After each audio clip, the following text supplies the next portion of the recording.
राजा सूरत और समाधि को भगवती की महिमा बताते हुए मधु कैटव वध का प्रसंग सुनाना।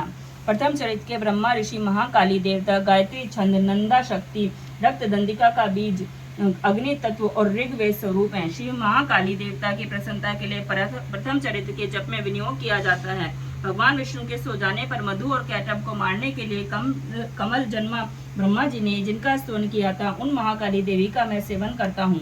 वे अपने 10 हाथों में खड़ग, चक्र, गदा, बाण, धनुष, परिग, शूल, भूषुंडी, मस्तक और शंख धारण करती हैं। उनके 3 नेत्र हैं। वे समस्त अंगों में दिव्य आभूषणों से विभूषित हैं। उनके शरीर की कांति नीलमणि के समान है तथा वे 10 मुख और 10 पैरों से युक्त हैं। मार्कंडे जी बोले, सूर्य के पुत्र सावर्णी जो 8वें मनु कहे जाते हैं, उनकी उत्पत्ति की कथा विस्तार पूर्वक कहता हूँ, सुनो।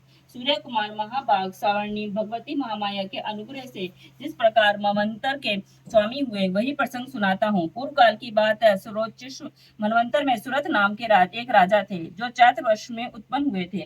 उनका समस्त भूमंडल पर अधिकार था। वे प्रजा का अपने औरस पुत्रों की भांति धन पूर्वक पालन करते थे।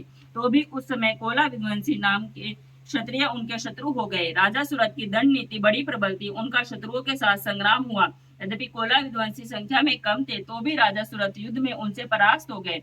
तब वे युद्ध भूमि से अपने नगर को लौट आए और केवल अपने देश के राजा होकर रहने लगे। किंतु वहां भी उन प्रबल शत्रुओं ने उस समय महाभाग राजा सूरत पर आक्रमण कर दिया। राजा का बल क्षीण हो चला था, इसलिए उनके दुष्ट, बलवान एवं दुरात्मा मंत्रियों ने वहां उनकी राजधानी में भी राजकीय सेना और खजाने को हथिया लिया। सूरत का पर्वत नष्ट हो चुका था, इसलिए वे शिकार खेलने के बहाने घोड़े पर सवार हो वहां से अकेले ही एक घने जंगल में चले गए। वहां उन्होंने विप्रवर मेधा मुनि का आश्रम देखा, जहाँ कितने ही हिंसक जीव परम शांत स्वभाव से रहते थे।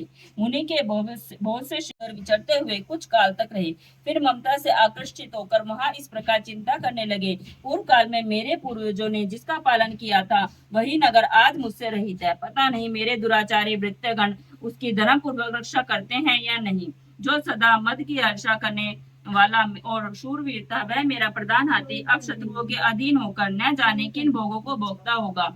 जो लोग मेरी कृपा, धन और भोजन पाने से सदा मेरे पीछे पीछे चलते थे, वे निश्चय ही अब दूसरे राजाओं का अनुसरण करते होंगे। उन अपने लोगों के द्वारा सदा खर्च होते रहने के कारण अत्यंत कष्ट से जमा किया हुआ मेरा वह खजाना खाली हो गया होगा। ये तथा और भी कई बातें राजा सूरत निरंतर सोचते रहते थे। एक दिन उन्होंने महाविप्र वर्मेदा के आश्रम के निकट एक वैश्य को देखा और उससे पूछा, भाई तुम कौन हो? यहाँ तुम्हारे आने का क्या कारण है?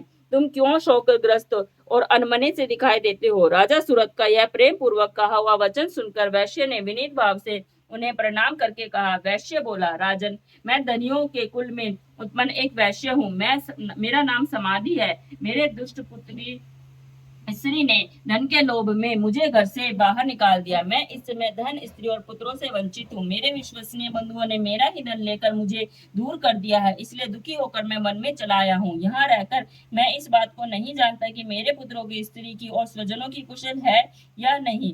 इस समय घर में वे कुशल से रहते हैं अथवा उन्हें कोई कष्ट है?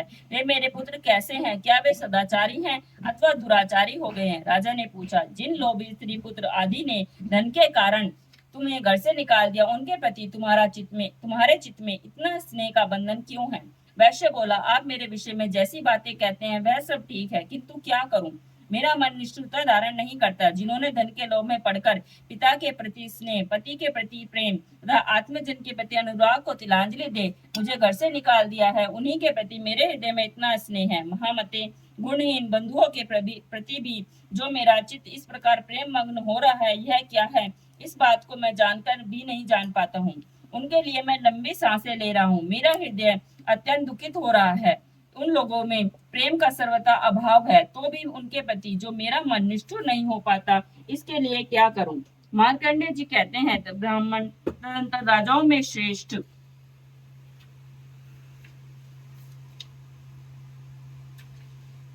सूरत और वह समाधि नामक वैश्य दोनों साथ साथ मेधा मुनि की सेवा में उपस्थित हुए और उनके साथ यथा योग्य न्यायानुकूल विनयपूर्ण बर्ताव करके बैठे। तत्पश्चात वैश्य और राजा ने कुछ वार्तालाप आरंभ किया। राजा ने कहा, भगवान, मैं आपसे एक बात पूछना चाहता हूँ, उसे बताइए। मेरा चित्त अपने अधीन न होने के कारण वह बात मेरे मन को बहुत दुख देती है। जो राज्य मेरे हाथ से चला गया है उसमें और उसके संपूर्ण अंगों में मेरी ममता बनी हुई है। मुनि श्रेष्ठ, यह जानते हुए भी कि वह अब मेरा नहीं है, अज्ञानी की भांति मुझे उसके लिए दुख होता है। यह क्या है? इधर यह वैश्य भी घर से अपमानित होकर आया है, इसके पुत्र स्त्री और भृत्यों ने इसे छोड़ दिया है, स्वजनों ने भी इसका परित्याग कर दिया है, तो भी यह उनके प्रति अत्यंत हार्दिक स्नेह रखता है। इस प्रकार यह तथा मैं दोनों ही बहुत दुखी हैं। जिसमें प्रत्यक्ष दोष देखा गया है उस विषय के लिए भी हमारे मन में ममता जनित आकर्षण पैदा हो रहा है। महाभाग, हम दोनों समझदार हैं, तो भी हमें जो यह मोह पैदा हुआ है वह क्या है? विवेक शून्य पुरुष की भांति मुझमें और इसमें भी यह मूढ़ता प्रत्यक्ष दिखाई देती है। ऋषि बोले, महाभाग, विषय मार्ग का ज्ञान सब जीवों को है। इसी प्रकार विषय भी सबके लिए अलग अलग है। कुछ प्राणी दिन में नहीं देखते और दूसरे रात में नहीं देखते, तथा कुछ जीव ऐसे हैं जो दिन और रात्रि में बराबर ही देखते हैं। यह ठीक है कि मनुष्य समझदार होते हैं, किंतु केवल वे ही ऐसे नहीं होते। पशु पक्षी और मृग आदि सभी प्राणी समझदार होते हैं। मनुष्यों की भी समझ भी वैसी ही है जैसी उन मृग और पक्षियों की होती है, तथा जैसी मनुष्य की होती है वैसी उन मृग पक्षी आदि की होती है। यह तथा अन्य बातें भी प्राय दोनों में ही समान ही हैं। समझ होने पर भी इन पक्षियों को तो देखो, ये स्वयं भूख से पीड़ित होते हुए भी मोहवश बच्चों की चोंच में कितने चाव से अन्न के दाने डाल रहे हैं। नरश्रेष्ठ, क्या तुम्हें नहीं ये देखता कि ये मनुष्य समझदार होते हुए भी लोभवश अपने किए हुए उपकार का बदला पाने के लिए पुत्रों की अभिलाषा करते हैं। यद्यपि उन सब में समझ की कमी नहीं है, तथापि वे संसार की स्थिति बनाए रखने वाली भगवती महामाया के प्रभाव द्वारा ममता में भंवर से युक्त मोह के गहरे गर्त में गिराए गए हैं। इसलिए इसमें आश्चर्य नहीं करना चाहिए। जगदीश्वर भगवान विष्णु की योग निद्रा रूपा जो भगवती महामाया है, उन्हीं से यह जगत मोहित हो रहा है। वे भगवती महामाया देवी के ज्ञानियों के भी चित्त को बलपूर्वक खींचकर मोह में डाल देती हैं। वे ही इस संपूर्ण चराचर जगत की सृष्टि करती हैं, तथा वे ही प्रसन्न होने पर मनुष्यों को मुक्ति के लिए वरदान देती हैं। वही परा विद्या, संसार बंधन और मोक्ष की हेतु भूता सनातनी देवी तथा संपूर्ण ईश्वरों की भी अधीश्वरी है। राजा ने पूछा, भगवान जिन्हें आप महामाया कहते हैं वे देवी कौन है? ब्राह्मण, उनका आविर्भाव कैसे हुआ है तथा उनके चरित्र कौन कौन है? ब्रह्मवेताओं में श्रेष्ठ महर्षि उन देवी का जैसा प्रभाव हो, जैसा स्वरूप हो और जिस प्रकार प्रादुर्भाव हुआ हो, वह सब मैं आपके मुख से सुनना चाहता हूँ। ऋषि बोले, राजन, वास्तव में तो वे देवी नित्य स्वरूपा ही हैं। संपूर्ण जगत उन्हीं का रूप है, तो उन्होंने समस्त विश्व को व्याप्त कर रखा है। तथापि उनका प्राकट्य अनेक प्रकार से होता है, वह मुझसे सुनो। यद्यपि वे नित्य और अजन्मा हैं, तथापि जब देवताओं का कार्य सिद्ध करने के लिए प्रकट होती हैं, उस समय लोक में उत्पन्न हुई कहलाती हैं। कल्प के अंत में जब संपूर्ण जगत एकावरण में निमग्न हो रहा था और सबके प्रभु भगवान विष्णु शेष नाग की छैया बिछाकर योग निद्रा का आश्रय ले सो रहे थे, उस समय उनके कानों के मैल से दो भयंकर असुर उत्पन्न हुए जो मधु और कैटव के नाम से विख्यात थे। वे दोनों ब्रह्मा जी का वध करने को तैयार हो गए। भगवान विष्णु के नाभि कमल में विराजमान प्रजापति ब्रह्मा जी ने जब उन दोनों भयानक असुरों के अपने पास आया और भगवान को सोया हुआ देखा, तब एकाग्रचित होकर उन्होंने भगवान विष्णु को जगाने के लिए उनके नेत्रों में निवास करने वाली योग निद्रा का स्तवन आरंभ किया, जो इस विश्व की अधीश्वरी, जगत को धारण करने वाली, संसार का पालन और संहार करने वाली तेज स्वरूप भगवान विष्णु की अनुपम शक्ति है। उन्हीं भगवती निद्रा देवी ने की भगवान ब्रह्मा ने उपस्थित स्तुति करने लगे। ब्रह्मा जी ने कहा, देवी तुम्हें स्वाहा, तुम्हें स्वधा और तुम्हें वष्टकार, तुम्हें स्वाहा, तुम्हें स्वधा और तुम्हें वष्टकार हो। स्वर भी तुम्हारे ही स्वरूप हैं। तुम्हें जीवन दायिनी सुधा हो। नित्य अक्षर प्रणव में अकार उकार मकार इन तीनों मात्राओं के रूप में तुम्हें स्थित हो, और इन तीनों मात्राओं के अतिरिक्त जो बिंदु रूपा नित्य अर्ध मात्रा है जिसका विशेष रूप से उच्चारण नहीं किया जा सकता, वह भी तुम्ही हो। देवी तुम्ही संध्या, सावित्री तथा परम जननी हो।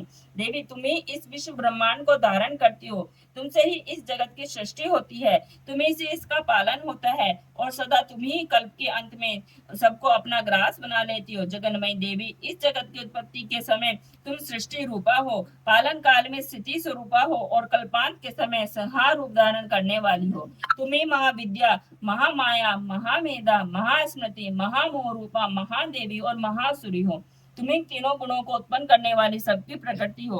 भयंकर काल रात्रि, महारात्रि और मोहरात्रि भी तुम्ही हो। तुम्ही श्री, तुम्ही ईश्वरी, तुम्ही ही और तुम्ही बोध स्वरूप बुद्धि हो। लज्जा, पुष्टि, तुष्टि, शांति और क्षमा भी तुम ही हो। तुम खड़ग धारणी, शूल धारणी, गौर रूपा तथा गदा, शंख, चक्र और धनुष धारण करने वाली हो। बाण, भुषुंडी और परिघ ये भी तुम्हारे अस्त्र हैं। तुम सौम्य और सौम्यतर हो। इतना ही नहीं, जितने भी सौम्य एवं सुंदर पदार्थ हैं उन सब की अपेक्षा तुम अत्यधिक सुंदरी हो।